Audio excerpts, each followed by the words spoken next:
মৌসুমী বায়ুর প্রভাবে রাজধানী ঢাকাতেও বৃষ্টি হচ্ছে, এতে দুর্ভোগে পড়েছেন নগরবাসী। রাজধানীর সার্বিক অবস্থা জানাতে ফার্মগেট এলাকা থেকে যুক্ত হয়েছেন সহকর্মী স্বস্তিকা সিংহ। স্বস্তিকা, রাজধানীর ব্যস্ততম এলাকা ফার্মগেটের বিভিন্ন সড়কের ঠিক এই মুহূর্তের চিত্র আপনার মাধ্যমে দেখতে চাই।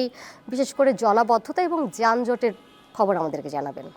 ওয়ালটন বিএলডিসি ফ্যান, খরচ বাঁচে 65% পর্যন্ত। ওয়ালটন বিএলডিসি ফ্যান ছড়ায় স্বস্তির সবুজ হাওয়া। ঠিক যেমনটি বলছিলেন যে লঘুচাপের পর যে মৌসুমী বায়ুর প্রভাব, সেই প্রভাবে কিন্তু সকাল থেকেই আকাশ মেঘাচ্ছন্ন থাকলেও বৃষ্টির যে তীব্রতা সেটি কিন্তু দেখা গিয়েছে দুপুরের পর থেকে। আর ঠিক সেই বৃষ্টির তীব্রতার কারণেই কিন্তু নগরবাসীর যে অবস্থা সেটি একটু দেখানোর চেষ্টা করি।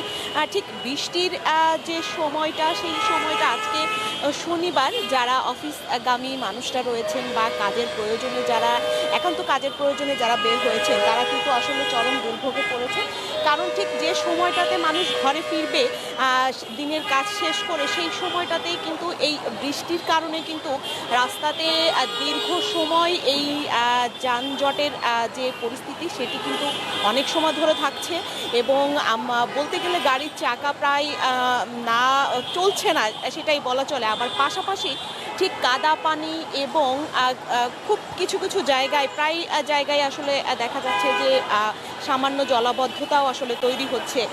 কারণ রাজধানীর বিভিন্ন সড়কে আসলে থেমে থেমে বৃষ্টি হচ্ছে। কারণ আমরা দেখেছি যে এখন আমরা যে ফার্মগেট যে এই এলাকাটিতে রয়েছি, এই এলাকাটিতে কিন্তু এই মুহূর্তে বৃষ্টি খুব বেশি জোরে না হলেও গুড়ি গুড়ি পরিমাণ বৃষ্টির হলেও কিন্তু যানজটের যে পরিস্থিতি, সেই পরিস্থিতির চিত্রটি কিন্তু আসলে একটি নগরবাসীর প্রতিদিনের একটি চিত্র হয়ে গিয়েছে। কারণ বৃষ্টির মৌসুম চলছে, বৃষ্টি হলেই নগরবাসীর জন্য ভোগান্তির একটি বড় বিষয় হয়ে দেখা দেয়। সেই ভোগান্তিতে বিশেষ একটি কারণ আসলে যোগ করে এই জমে থাকা কাদা পানি, আবার পাশাপাশি এই যানজট।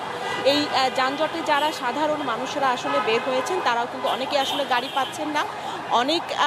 অনেকে বলছেন যে বৃষ্টির কারণে আসলে মোটর যান চালিত বা বাইক যে যানবাহনগুলোতে আসলে সাধারণ মানুষেরা কাজ শেষ করে ঘরে ফেরার যে প্রস্তুতিটা আসলে নিয়ে থাকে, সেই ভোগান্তিটা আসলে সাধারণ মানুষের কিন্তু আজকে রাজধানীতে আসলে দেখা যাচ্ছে। দোলা, এই ছিল ফার্মগেট থেকে রাজধানীর সর্বশেষ চিত্র। ফার্মগেট থেকে যুক্ত ছিলেন সহকর্মী স্বস্তিকা সিংহ।